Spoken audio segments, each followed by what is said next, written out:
안녕하세요. 써니입니다. 이번 시간에 공부할 내용이 좀 상당히 길기 때문에 끝까지 잘 쫓아오시기 바랍니다.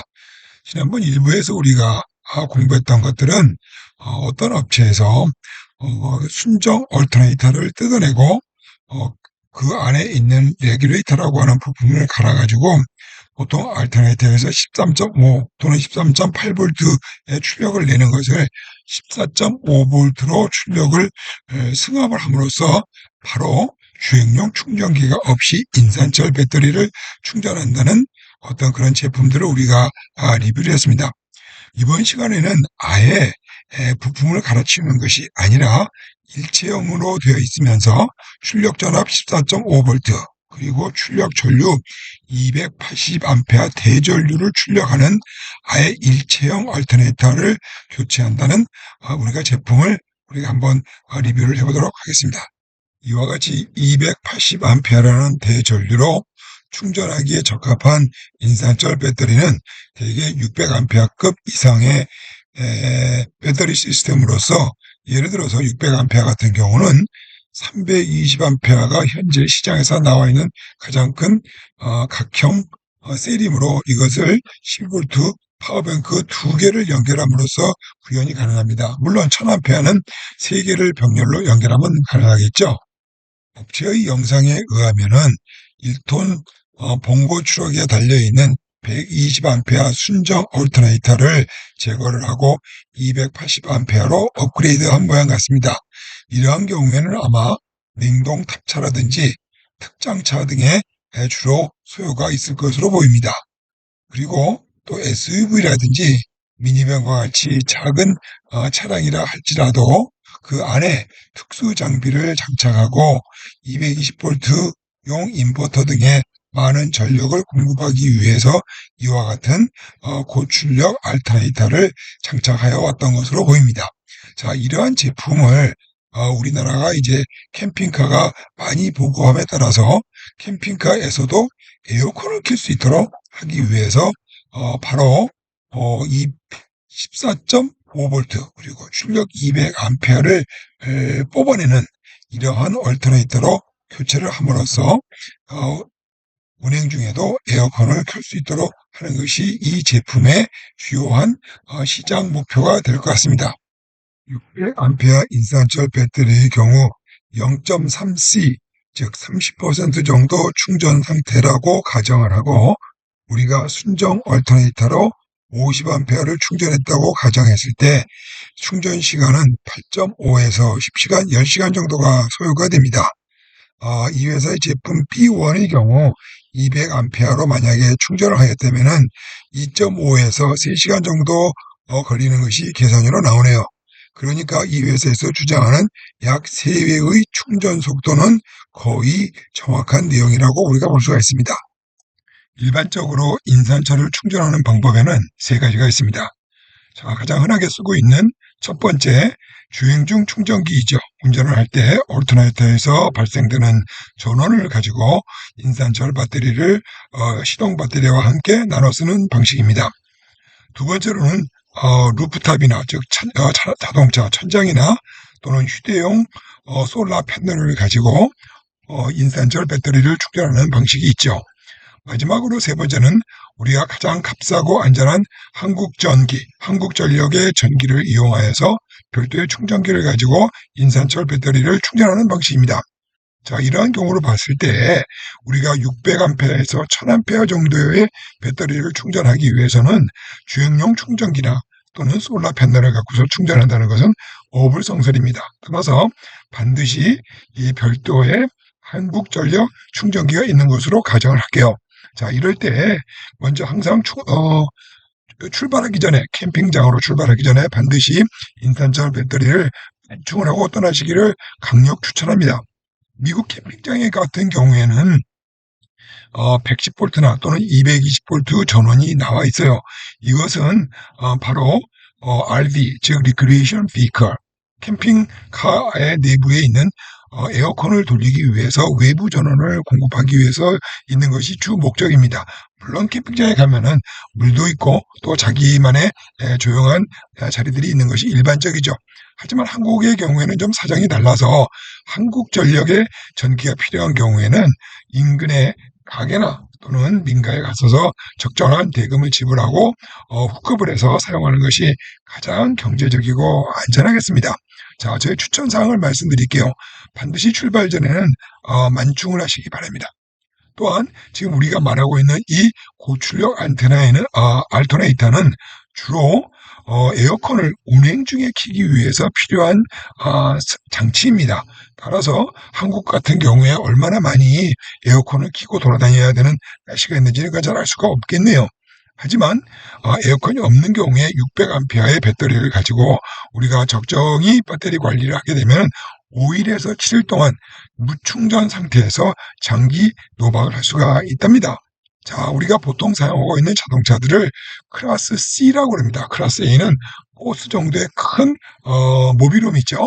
이런 경우를 제외하고 대부분의 승용차들은 클래스 C인데 대개 50A 이하의 주행용 충전기를 사용하기를 권장합니다. 자, 이 정도의 주행용 충전기를 가지고 있으면은 우리가 두서너 시간 목적지까지 가는 동안 100에서 150A 정도의 충전이 가능하다는 것을 잊지 마시기 바랍니다.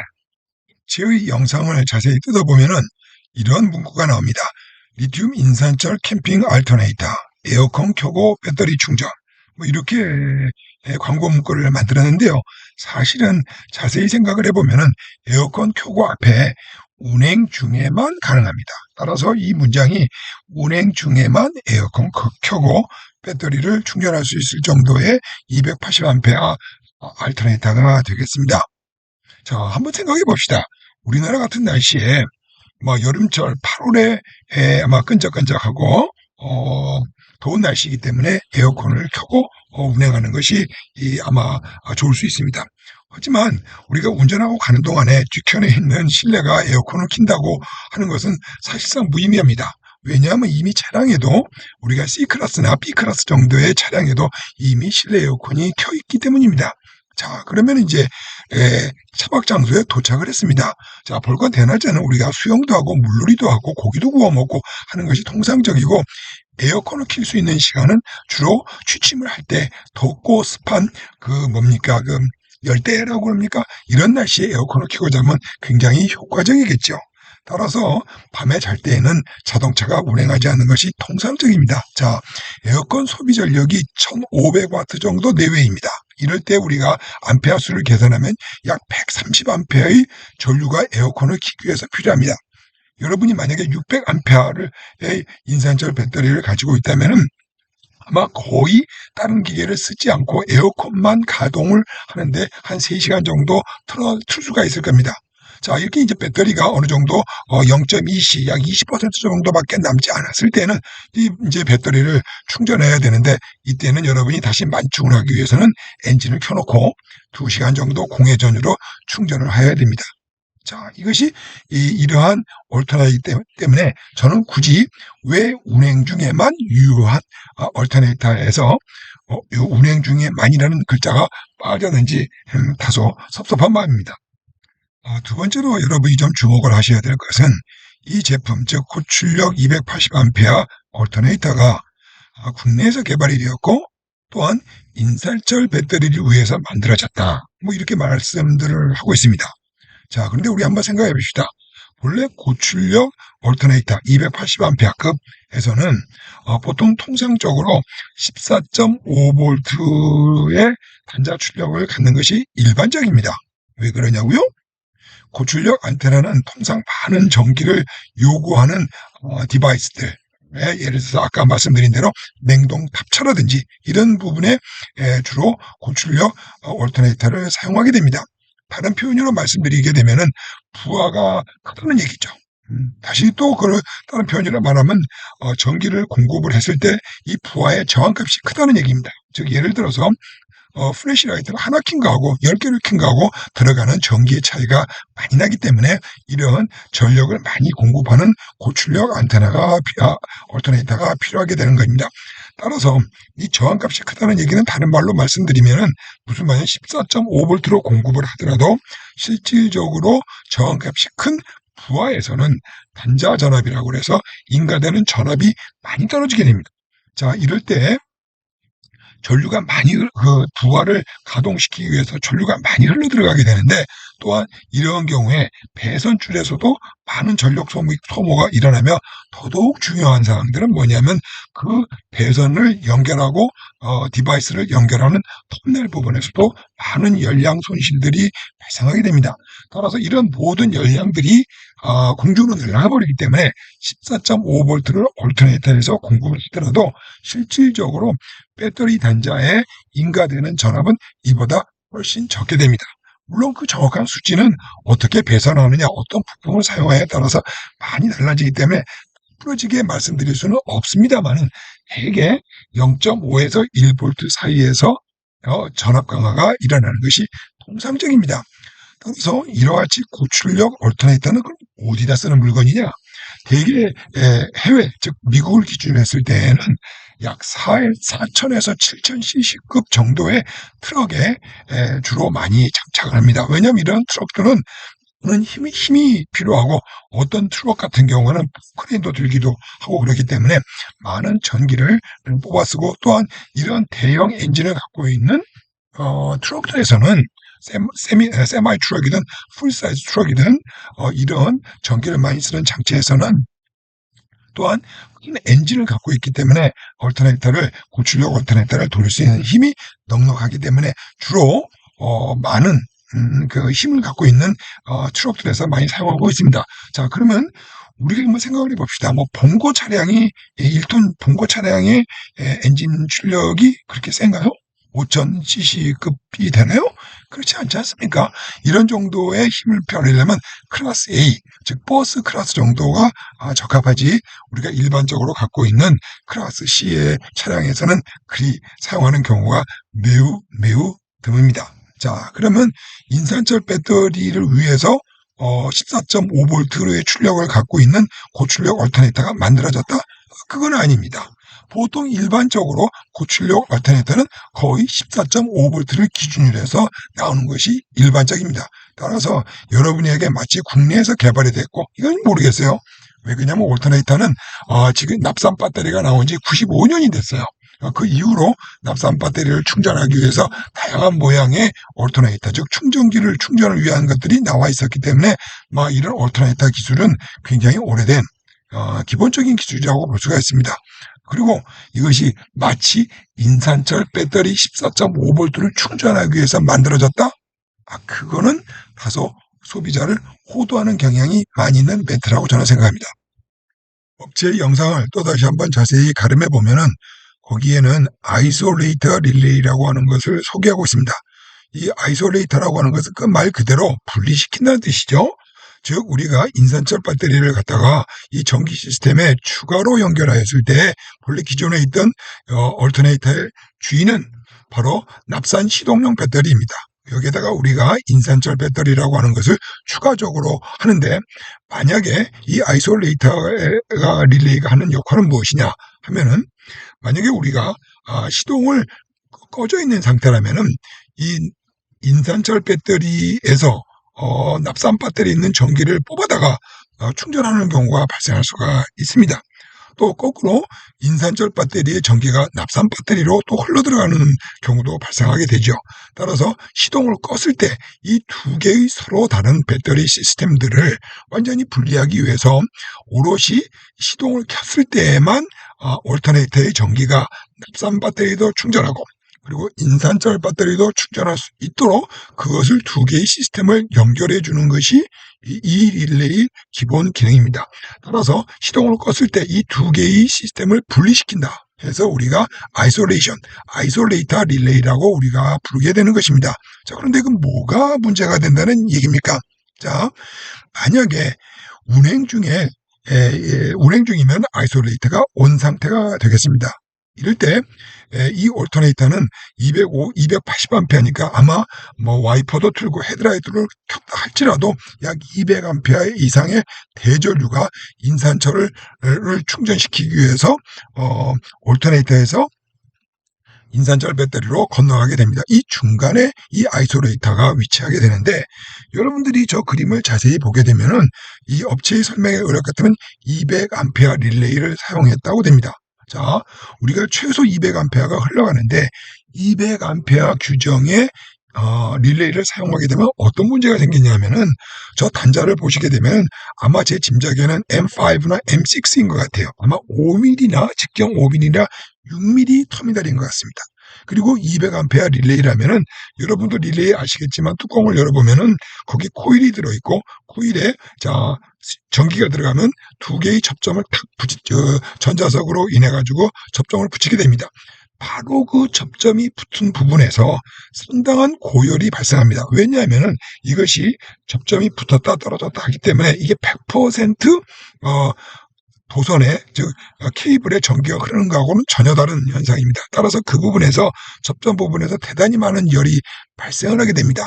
그런데 현재 보다시피 릴레이를 200A를 쓰고 우리가 200A 이상의 전류를 흐르게 되면은 이 아이솔레이터는 약 한 1분 내지 5분 정도 쓰는 물건이 아니라 우리가 2시간, 3시간 또 심지어는 차가 막히면 4시간 이상 계속 충전을 시키기 위해서 그 릴레이가 붙어 있게 됩니다. 따라서 이때 이렇게 장시간 쓰는 경우에 저 릴레이에서 대단히 많은 열이 나오게 되고 어떤 경우에는 플라스틱이 녹는 경우도 발생하게 됩니다. 여러분들이 SK CNC에서 화재가 났을 때에도 그 부품에 배터리에 문제가 있을 수도 있겠지만은 그 사용하는 케이블이나 부품들이나 또는 느슨한 케이블 단자들에서 많은 대전류가 흘러갈 때는 열들이 발생한다는 것을 잊어서는 안 됩니다. 따라서 제가 보기에는 저희 엔지니어의 입장에서 볼 때는 200A 릴레이는 택도 없고 약 500A 정도의 릴레이를 써도 전체적인 하우스나 케이스에서 많은 열들이 발생을 하게 됩니다. 플라스틱은 열 전도율이 낮기 때문에 저런 장치에는 별로 추천하지 않습니다. 반드시 알루미늄 케이스 등과 같이 열 발산이 쉬운 데에 하우싱이 되어 있는 릴레이를 사용하시기를 권장합니다. 소드에서 우리가 잠시 토론을 했습니다만은 이 얼터네이터는 순정 얼터네이터에 비해서 약 3배 정도의 대전류를 출력을 내어서 계속 고속 충전을 하고 있는 것을 우리가 검토해 보았습니다. 자, 우리가 일반적으로 충전에는 3가지 방식으로 우리가 얘기를 합니다. 정상 충전, 회속 충전, 고속 충전 이렇게 이제 말을 할 수가 있겠죠. 그래도 보다시피 정상 충전은 0.1C에서 0.2C 정도의 충전 속도를 갖는 것이고 고속 충전은 0.5C에서 1C까지의 이 고전압 그리고 고전류로 충전하는 방식을 우리가 고속 충전이라고 합니다. 여기서 우리가 말하는 C는 보통 C 캐파시티에 나오는 C를 앞글자를 따서 얘기를 하고요. 예를 들어서 0.1C라고 하는 것은 C가 우리가 현재 600A 배터리를 기준으로 하니까 0.1 곱하기 600은 60A로 충전을 한다. 뭐 이런 얘기가 되겠습니다. 그리고 덧붙여서 우리가 왕왕 SOC라고 하는 말을 쓰는데 이거는 status of charge, 충전 상태를 얘기합니다. 즉 0.7C는 70%가 충전된 상태다. 해서 잔량이 420A 정도 남았고 우리가 그동안 쓴 전력이 280A다. 뭐 이렇게 간단하게 우리가 얘기를 하니까 여러분 앞으로 참조하시기 바랍니다. 자, 그러면은 본론으로 돌아와서 왜 고속 충전이 빠르면 좋다? 아니면 나쁜 이유가 뭐냐? 자, 우리가 인산철 배터리에 보게 되면은 라이프 사이클이라는 게 있습니다. 라이프 사이클이라는 건 뭐냐면 우리가 마치 인간의 나이살과 똑같은 얘기입니다. 요즘에 나오는 인산철들은 건강관리를 잘해가지고 K버전이라는 게 나와 있습니다. LFP, 즉 리튬 아이언 포스페이트 배터리 320K 뭐 이런 식으로 모델 넘버를 정하는데 K버전이라고 하는 것은 건강관리가 잘 되어 있어서 약 4,000회 정도의 만충만방이 가능한 배터리입니다. 그런데 이게 고속 충전을 하게 되면은 약 4,000회 정도의 라이프 사이클을 갖고 있는 녀석이 1,500회 또는 더 이하의 숫자로 급속히 성능이 저하가 됩니다. 이렇게 라이프 사이클을 줄이는 주요 원인으로는 주로 과다 방전, 심하게 방전을 시키거나 또는 급속 충전, 즉 14.5V 이상으로 충전을 시키거나 과충 과다 전류, 즉 0.5C 이상으로 고속 충전 전류를 흐르거나 할 때 라이프 사이클이 급격히 떨어지게 되는 현상이 됩니다. 물론 한 번 급속 충전을 한다고 그래가지고 배터리가 뭐 흠이 나는 것은 이렇게 우리가 체감할 수 있는 것은 아닙니다. 따라서 우리가 이런 고속 충전을 하게 되면은 점점점 열화가 되어가지고 되게 되는데, 이 열화되는 현상은 맨 처음에 14.6V가 인산철의 최대 충전 전압이고 12.2V가 최대 방전 전압입니다. 자, 이렇게 되면은 우리가 주로 13.6V에서 13V 구간 내의 이 배터리 전압을, 인산철 배터리 전압을 사용하게 되는데, 이 범위 내에 거의 90% 이상의 전력이 이 범위 내에 포함이 되게 됩니다.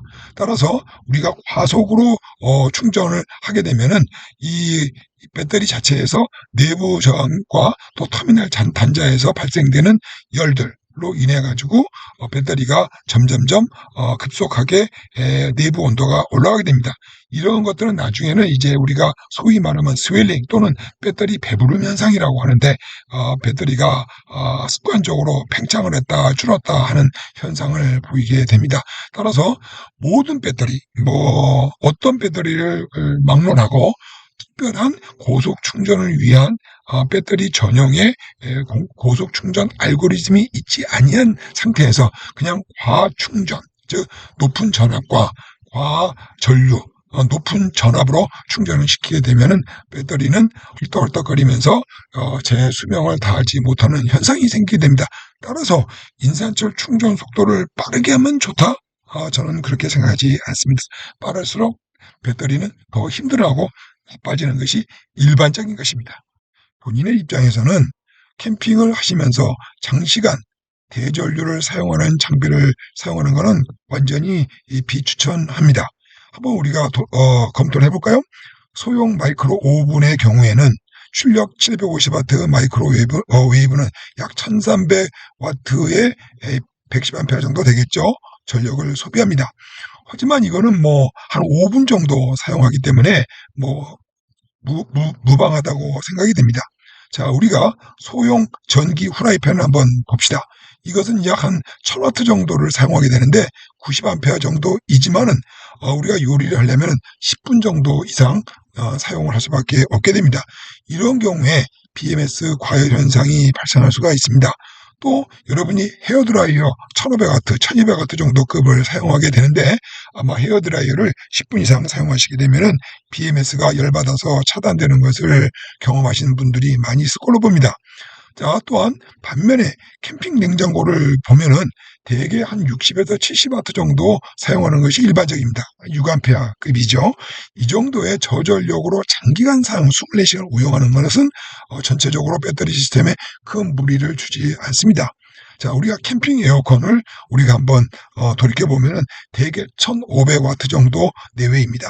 이럴 때 130A 정도의 12V 전력을 끌어다 쓰게 되는데, 이럴 때 아다시피 에어컨은 5분 틀고 5분 끄는 현상이 아니지 않습니까?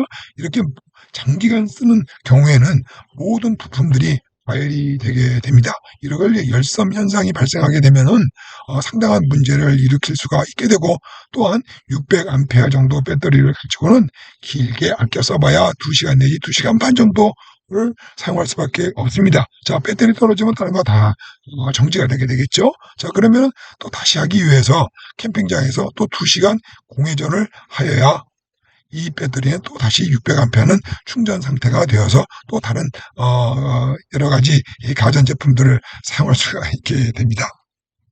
자, 여러분들이 특별히 이 캠핑 에어컨을 사용하기 위해서 고출력 얼터네이터를 바꾸시는 경우에 이 얼터네이터만 바꿔가지고는 절대 안 되는 일입니다. 첫째는 가장 먼저 시급한 일은 BMS를 업그레이드 해야 됩니다. 여러분들이 일반 150A 정도, 200A 정도의 BMS를 갖고 있다면 당장 500A급으로 인상을 하셔야 되고, 또 거기에 반드시 냉각팬이 부착된 것을 구입하셔야 됩니다. 두 번째는 모든 휴즈들로 450A급으로 바꿔야 되고, 또한 기존에 돼 있던 모든 케이블들을 다 뜯어내시고 300A급 이상으로 굵은 선으로 또 업그레이드를 해야 됩니다.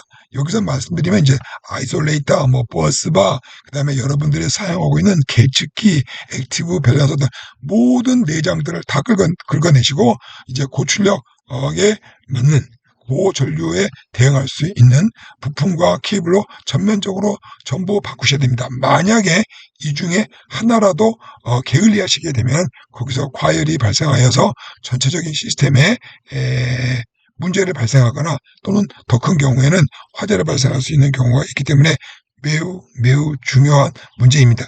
따라서 업체가 말하듯이 단순히 알터네이터에서 배터리까지 가는 케이블만 교체를 해가지고는 여러분들이 이 대전류를 쓸 수 없는 것이 일반적입니다. 깊이 고려하시기 바랍니다. 우리가 만약에 280A 고출력 알터네이터를 사용하게 되면은 본래 붙어있던 납산용 시동 배터리를 과전류 또는 충전을 시킴으로써 이 시동용 배터리를 열화시키거나 망가뜨리는데 급속한 기여를 한다는 사실입니다. 자, 한번 생각해 봅시다. 납산용 시동 배터리의 정상적인 충전 전압은 13.8V 내외입니다. 일반적으로. 그리고 이 순정 알터네이터와 시동용 배터리는 엔진룸에 있기 때문에 대충 그 거리가 1m 이내고 그 얼터네이터에서 나오는 출력이 이 시동용 납산 배터리에 인가될 때의 전압 강화가 거리가 짧기 때문에 그리 크지가 않습니다. 대충 13.8V보다 다소 낮은 13.5나 13.6V 정도가 인가되는 것으로 우리가 추정해 볼 수 있습니다. 하지만 인산철 배터리를 엔진룸에 놓지는 않습니다. 주로 뒤쪽이나 또는 멀리 트레일러가 있는 경우에는 약 2m에서 10m 범위 거리 내에서 우리가 주로 인산철 배터리를 매립을 하게 됩니다. 따라서 얼터네이터에서부터 시작을 해서 뒤에 후단에 있는 인산철 배터리까지 가는 동안에 14.5V가 우리가 고출력 알터네이터에서 나온다 할지라도 이 거리가 멀기 때문에 약 13.8에서 14V 정도의 전압이 이 인산철 배터리에 인가될 걸로 추정을 합니다. 그리고 고출력 얼터네이터에서는 가까이에 있는 납산 배터리에도 14.5의 출력이 거리가 짧기 때문에 약 14.4 정도의 고전압이 시동용 배터리에 인가가 되고 뒤쪽에 있는 인산철 배터리는 아까도 말씀드렸지만 전압 강화로 인해서 13.8이나 14.0V 정도가 아마 인가가 될 걸로 추정을 합니다. 여기에서 문제가 발생을 하는데 시동용 배터리하고 얼터네이터하고 아주 가까이 있는 위치에 있기 때문에 13.8V로 일반적으로 충전하는 납산 배터리에 14.4, 14.5등 고속 충전을 하는 전압이 인가가 된다는 것입니다. 즉 말하자면 충전 상태에 매번 우리가 노출이 된다는 것을 유념하시기 바랍니다. 또한 두 번째로 우리가 일반적으로 클래스 C에 사용하는 순정 그 배터리 시동용 배터리는 대개 플러스 마이너스 100A 기준입니다.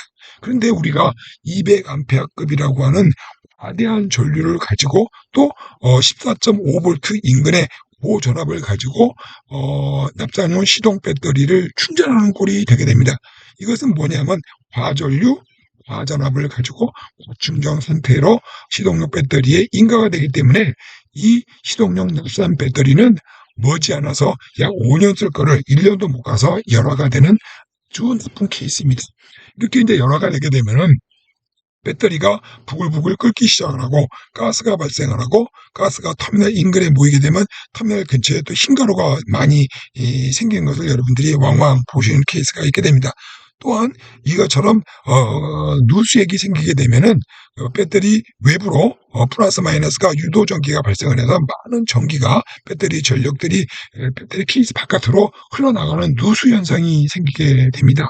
또한 열화가 되게 되면은 쉽게 충전 전압이 올라가고 또 조금 쓰게 되면은 바로 또 충전 전압이 떨어지게 돼서 말하자면 정력이 떨어지는 거죠. 이와 같이 우리가 사용할 수 있는 유효 전력 범위가 계속 줄어들게 돼서 나중에는 시동 한 2번 켜지게 되면은 이제 시동이 켜지지 않는 그와 같은 아주 열화된 배터리로 가는 지름길이 되겠습니다. 따라서 이와 같이 쓸데없이 높은 전압과 또 과대한 전류로 납산 배터리를 충전하는 것은 매우 매우 위험한 어프로치입니다. 알터네이터 내부에는 두 개의 자석이 있습니다. 타입 1은 전자석과 전자석, 또 다른 형태로는 전자석과 고정자석 등을 이용을 하는데, 여러분이 알다시피 자석에는 N극과 S극이 있죠. 남극과 북극이 있습니다. 자, 남극과 북극이 만날 때는 서로 잡아당기고요.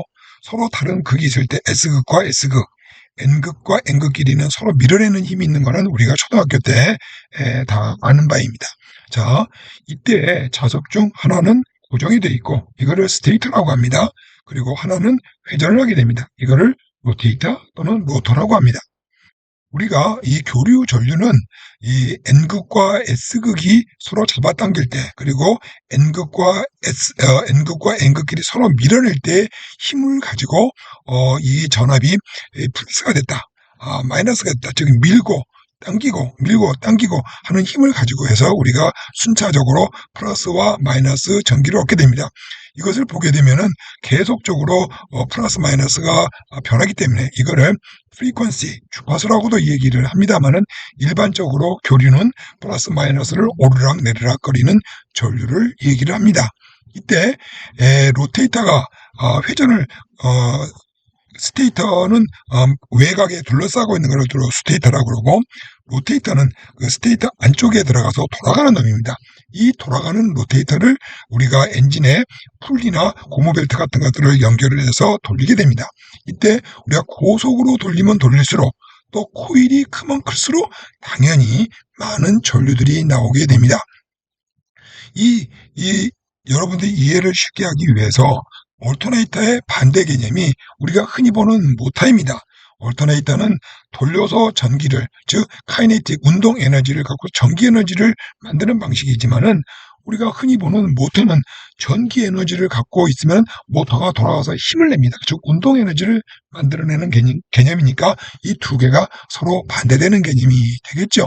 자, 고출력 안테나 올터네이터는 말씀드린 대로 회전수와 그리고 전자석의 크기가 크면 클수록 출력을 더 많이 내는 것이 일반적이겠죠. 이러기 위해서는 더 많은 회전 동력, 즉 운동 에너지가 필요하게 됩니다. 그 얘기는 뭐냐면은, 작은 엔진에서 이 올터네이터를 돌리기 위해서는 상당히 부담스럽기 때문에, 아까도 말씀드렸습니다만은 엔진 사이즈가 5000cc급, 7000cc급 정도의 트럭들에서는 큰 문제가 되지 않겠습니다만은, 클래스 C, 여러분의 제가 알기로는 기아에서 나오는 그 벤 있죠? 벤 같은 경우도 올터네이터 출력이 150A급이 안 되는 걸로 알고 있습니다. 이와 같이 작은 엔진, 마력수도 작은 그 미니밴 같은 데에서 이것을 고출력 올터네이터를 하게 되면은 ECU에서, 즉 엘렉트릭 컨트롤 유닛이라고 다 붙어 있죠. 거기에서 예를 들어 800rpm 아이들 속도를 유지하기 위해서 계속적으로 가스 노즐을 더 열어서, 왜냐하면 힘이 드니까. 그래서 가스 방출이 많이 되고, 또 운행 중에도 다양하게 여러분이 경험을 하시겠지만, 에어컨을 켜게 되면은 가스비가 더 올라가듯이 이와 같이 올터네이터도 당연히 힘이 많이 들어가기 때문에 또한 가스비 증가가 있습니다.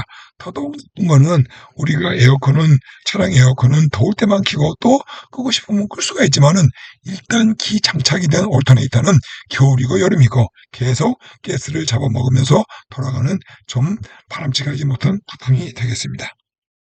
업체에서 제공한 영상 자료에 근거하여 보면은, 이 업체에서는 280A 올터네이터를 약 190만 원, 그러니까 미화 1350불이죠. 현재 시세로. 그리고 아이솔레이터 200A짜리를 약 미화 140달러 정도에 판매를 하고 있는 것 같습니다.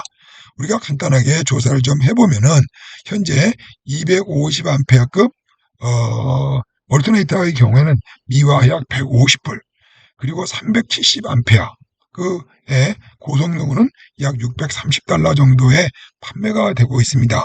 근데 이거 왜 이렇게 비싼 가격인지 알 수가 없네요.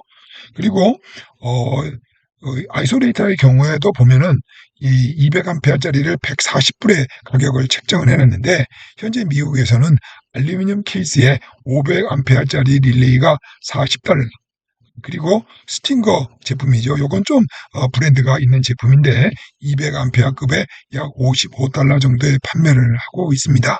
이거의 견주가 봤을 때는 뭐가 이리 비싼지 저는 좀 이해가 가지 않네요.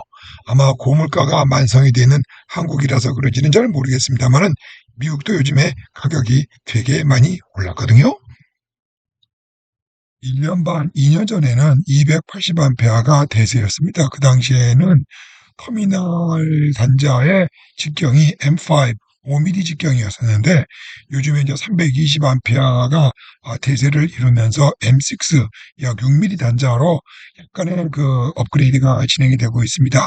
하지만 이 6mm 이 터미널 단자에 여러분이 생각해 보십시오. 320A, 즉 약 한 4kW 정도의 전류가 오고 가기에는 너무나 작고 미약한 단자입니다. 또한 이 단자 아래에는 알루미늄 베이스로 되어 있어서 구리보다는 좀 저도율이 좀 약한 나쁜 재질이기 때문에 그쪽에서 버스바, 그리고 볼트, 그리고 터미널 단자, 그리고 터미널 베이스 쪽에서 많은 열들이 발생을 하는 것을 우리가 알 수 있게 됩니다. 또한 장기간의 차박으로 인한 진동으로 인해서 볼트들이 풀려진다든지 해서 이 부분에서 열들이 많이 납니다. 따라서 좀 프로페셔널한 방법으로는 커스텀 버스바를 사용한다든지 또는 레이저 용접을 해버린다든지 아니면은 OT 구리선으로 되어 있는 거나 또는 커다란 링 단자들을 써가지고 접촉면을 많이 넓힘으로써 가급적 전류들이 원활하게 왔다 갔다 하는 방법을 구사를 해보고 있습니다. 따라서 이 여러 가지 방법 중에서 우리가 고치지 못할 것은 인산철 배터리 셀에 나와 있는 M5와 M6 단자를 더 우리가 어떻게 할 방법이 없습니다. 중요한 문제는 이 단자들은 0.1 내지 0.2C가 상시 운영되도록 고안이 된 장치이지 여기다가 순간적으로 전류가 1C 약 280에서 320A의 대전류가 흐르려고 만들어 놓은 단자가 아니라는 것입니다. 따라서 누차 말씀드리지만 여러분께서는 대전류를 쓸 때 이 단자를 우리가 어떻게 할 수 없기 때문에 항상 유념해서 저전력으로 충전하고 저전력으로 방전시키는 것을 항상 유념해 두시기 바랍니다. 여러분께 마지막으로 들 수 있는 조그마한 팁으로는 인산철 배터리는 들리는 소문과 같이 화재가 발생하지는 않습니다. 만약에 인산철 배터리를 도끼로 찍어내면은 흰 연기가 날 수는 있지만 불이 붙거나 그러지는 않습니다. 우리가 요즘에 한참 인기가 있었던 카카오톡의 SK CNC 서버룸에서 발생한 화재를 돌이켜보면은 아마도 인산철 배터리에서 화재가 발생한 것이 아니라 다른 리튬 배터리 또는 열화된 터미널 또는 규격에 맞지 않은 케이블들 그리고 또는 점점점 망가져가고 있던 어떤 부품에서 화재가 발생했을 가능성이 저는 크다고 생각합니다. 인산철 차량 탑재 시에 여러분들이 주의해야 될 것은 배터리 하우스를 충돌이 가장 많이 발생하는 부분에 배치하지 마시고 안전한 부분에 배치를 하시고 또한 인산철 배터리는 상온 5도씨에서 45도씨 범위 내에서 사용하는 것을 항상 유념해 두시기 바랍니다. 한 2년 전, 3년 전인가요? 어떤 모 회사에서 시동용 배터리를 만들어가지고 85도, 90도까지 올라가는 보네트나 또는 영하의 온도에서 사용할 수 있는 시동용 배터리를 방출해서 또 많은 관심을 끌긴 했습니다만은 그렇게 규격에 맞지 않는 뭐라 그럴까요? 제품들에 현혹되지 않으시기를 저는 권면해 드립니다. 결론적으로 이 제품도 여러분들에게 크게 도움이 되지 않을 제품 같아서 별을 준다면 별 1개 또는 0개를 주도록 하겠습니다. 자, 이상 여기서 마치도록 하고요. 다음 시간에 또 뵙겠습니다. 안녕히 계세요. 굿바이 하면서 또 나왔습니다. 한 가지 더 팁을 말씀을 드리면은 제 5년간 40도 이상 더위에서 여름나기를 어떻게 견뎌냈는지 한번 실전 경험담을 말씀드리려고 합니다. 먼저 여러분들이 이 열사의 온도에서 견뎌내기 위해서는 보통 차량 같은 경우는 선루프 또는 웬만한 밴이나 큰 차에서는 루프탑 벤트를 반드시 설치해서 뜨거운 공기가 지붕 바깥으로 나갈 수 있는 장치를 추천합니다. 그리고 모든 차량의 지붕은 물론 차 측면에까지 해서도 운행 중에 대낮에 많은 열들로 차가의 쇳덩어리가 가열이 되어 있기 때문에 밤에도 여러분들이 주무신다 하더라도 대단히 가열된 그 차체로부터 오는 열로 차가 쉽게 식지가 않습니다. 따라서 차를 단열 처리를 하는 것은 매우 중요한 여름과 겨울나기의 기초의 기초입니다. 또한 실내에는 벤트가 있다 하더라도 작은 선풍기를 한 두어 곳 정도 설치를 해서 실내 공기 순환을 계속 시켜주는 것이 또 매우 중요합니다. 그리고 저희 같은 경우에는 운전석과 뒤에 거실이 분리가 되어 있기 때문에 반드시 커튼을 쳐서 쿨링, 즉 에어컨과 좀 식히려고 하는 부위의 면적을 줄이는 데 최대한 노력을 하고 있습니다. 물론 당연히 유리창에도 단열 처리를 해서 스티로폼이나 뭐 또 여러 가지 방법을 통해서 여러분들이 이 냉기가 바깥으로 빠져나가지 않도록 하는 것이 중요한 것입니다. 자, 이런 모든 것들이 되고 나면은 저희들 경우에는 약 10분 정도 차량 에어컨을 켜둡니다. 자, 그렇게 되면 실내에 일단 많은 습기들도 제거가 될 뿐만 아니라 또한 온도가 내려가고 또 이 차가운 냉기들이 바깥으로 잘 나가지 않기 때문에 2시간 정도는 아주 견딜만 합니다. 가장 중요한 것은 뭐냐면은 반드시 주무시기 전에 간단하게라도 샤워를 하고 주무시는 겁니다. 따라서 땀도 제거하고 냄새도 제거하는 것도 중요하지만은 몸의 열기를 낮춤으로써 몸이 쉽게 이 평상 온도에 적응할 수 있는 데 큰 도움이 됩니다.